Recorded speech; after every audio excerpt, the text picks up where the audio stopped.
Miss Troxtel's ELA Midterm Exam. Directions: read the story, then answer the questions. The Shark Kite by Jane McAdams. "Oh no," said Stella as the string of her shark kite tangled with the string of the biplane kite. The biplane drove down to the ground, the grinning shark spiraling behind it. "I feel like a spider in a web," she said, frowning as the tangled strings drifted down around her. "I don't think that shark kite has too many strings," said the owner of the biplane kite as he untangled the string from the Stella's. "My kite doesn't have too many strings," said Stella. "It's a grown-up kite. That's why it's complicated to fly." "You should really try flying a paper plate," said Stella's friend Robbie. Stella looked at Robbie's kite. He had decorated a plate with stickers and a long yellow streamer and attached a string to it. Right now, his paper plate was flying so high that Stella could hardly see it.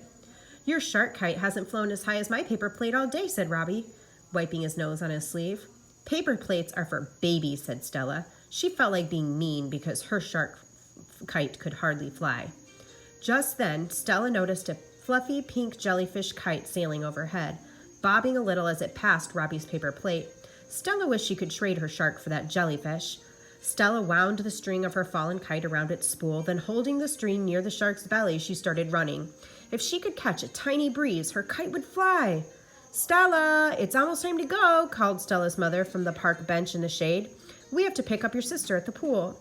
"Come on, shark, fly," Stella said as she tossed the kite into a little puff of wind. For a moment, the shark looked as if it was swimming up into the sky, but then it dove back towards the grass, teeth and all. "Maybe it's too heavy," said Robbie. He tugged lightly on the string of his paper plate, which dipped gently in the air. Page 2. Page 2. "It's heavier than that one," said Stella, and she pointed to the enormous monster truck kite gliding past Robbie's paper plate. The monster truck had long black wings. "I bet that kite weighs more than yours does, Robbie," said Stella. Robbie squinted at the sky. "No, it doesn't. I weigh 40 pounds, he said. "Stella, your sister's waiting," her mother called again. "One more try, Mom," yelled Stella, running with the shark. This time the shark kept its nose pointed downward the whole time, refusing to fly at all. Stella tripped over the shark's fin and fell into the dirt. "Come on, brush yourself off," Stella said her mother. "We're leaving." "You can take my paper plate if you want," said Robbie. "At least you'll get to fly something today." He looked at Stella hopefully. Stella sighed. Robbie's paper plate was nothing like the fancy shark that she had imagined flying, but it did fly pretty high. "Okay," Stella agreed with a shrug. She took Robbie's string and felt the strong, steady pull of the kite dancing at its end. She gave a slight tug. The paper plate swirled and floated even higher on the breeze, and Stella smiled at Robbie. "You're right," she said. "Paper plates do make good kites." "You can keep it," said Robbie. "I'll make another one next weekend." "Want to borrow the shark then?" said Stella, handling the tangle of strings and the grinning shark to Robbie. "Maybe you could make it fly." "Hey, thanks," he said. "See you next weekend, Stella." Stella and her mother walked towards the car. Stella held the string of her new kite and the paper plate sailed along above them, its yellow streamer wiggling through the air. "What happened to your shark kite?" said Stella's mother. "Robbie and I swapped for a while," she replied. As Stella rode in the car, she held onto the paper plate string and watched it bob next to her window. "I bet that big old shark couldn't do this," she laughed. Questions. In paragraph 1, what does Stella mean when she says, "I feel like a spider in a web"? A, Stella is untangling the strings. B, Stella is confused by the strings. C, Stella is surrounded with the tangled strings. Or D, Stella is winding the strings around her spool. In paragraphs 6 through 8, what do you know as the reader that Robbie does not know? A, Stella wishes she could trade her kite for a jellyfish kite. B, Stella has to run to make her kite fly. C, paper plate kites are easier to fly than other kites. D, paper plate kites are easier to make than shark kites. Read this sentence from paragraph 8. If she could catch a tiny breeze, her kite would fly. What does catch mean is used in this sentence? A, stop and hold a moving object. B, bring in a while hunting or fishing. C, get an illness. Or D, find and use. Question. What happens after Stella trips over the shark's fin and falls into the dirt? A, Stella tries to fly her kite again. B, Stella takes Robbie's paper plate home with her. C, Stella's kite points downward and refuses to fly.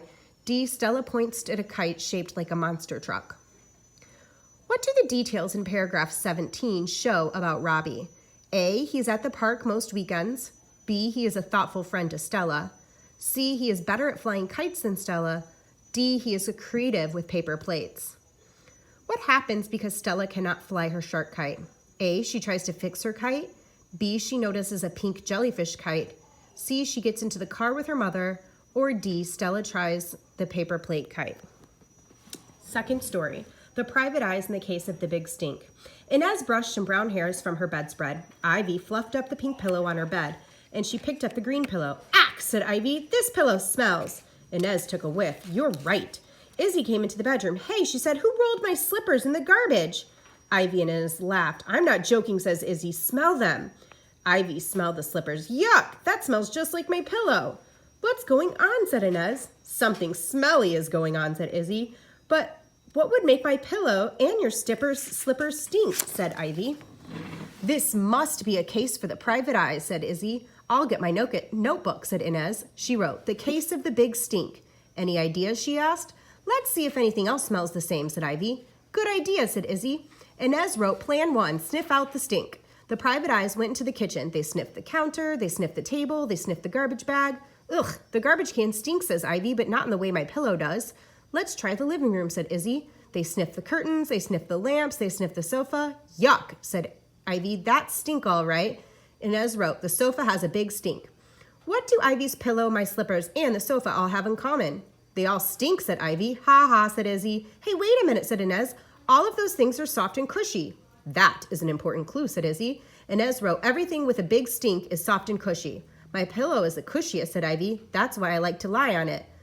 Said Izzy. "The pillow and the sofa are things that people lie on." "What about the slippers?" said Inez. "People don't lie on slippers." "But Baxter does," said Ivy. "He sleeps on anything soft." "And look, brown hairs on my slipper," said Izzy. "I suspect Baxter rolled in something stinky." "How can we check? He's gone with Mom." "Let's smell his bed," said Ivy. "Brilliant," said Izzy. They all went to sniff Baxter's bed. "Yuck." Inez wrote, "Baxter is spreading the big stink."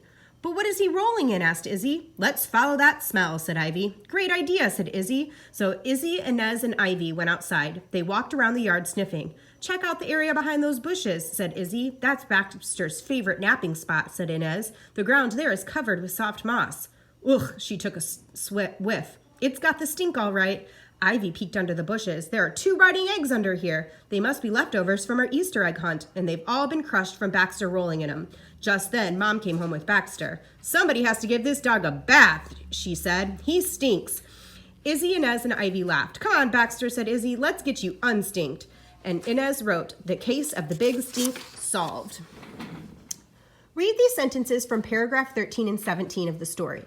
She wrote, "The case of the big stink." Inez wrote, "Plan 1, sniff out the stink." Which best describes why these lines are important to the story?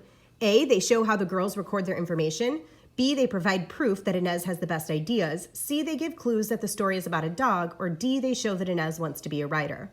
In this story, which 2 items smell the same? The curtains and the garbage can? B, the slippers and the counter? C, the table and the lamps? D, the sofa and the pillow? In paragraphs 27 and 28, why does Izzy think the clue is important? A, it shows why the smelly things are in the house. B, it shows a way they all connect to the smelly things. C, it shows that the girls need to look for more things that smell the same. Or D, it shows that the girls have become good at finding things that smell. Read the sentence from paragraph 45 in the story. "Check out the area behind the bushes," said Izzy. What best describes the meaning of check out as it's used in this sentence? A, search. B, write on. C, sit next to. D, stay away from. Which best describes the main idea of the story? A, 3 girls write in their notebook about a smelly dog. B, 3 girls try to discover where a bad smell is coming from. C, 3 girls discover some parts of the house are smelly. D, 3 girls help look for things in her house that smell the same. Why do the girls most likely call themselves the private eyes? A, because they want to keep a big secret. B, because they keep their information in a notebook. C, because they are also important and because of their ideas. D, because they are all solving a mystery and because of their names. Fabulous job, Angel Bugs. You finished your first midterm of the 2019-2020 school year.